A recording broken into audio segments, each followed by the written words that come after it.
தினம்தோறும் விளக்கேற்ற நல்ல எண்ணெய் இதயம் நல்லெண்ணெய்.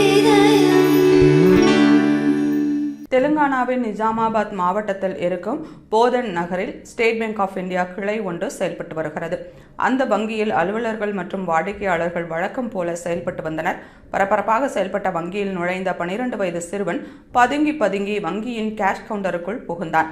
அங்கிருந்து 5 லட்சம் ரூபாய் பணக்கட்டை எடுத்துக்கொண்டு வங்கியிலிருந்து வெளியேறினான்.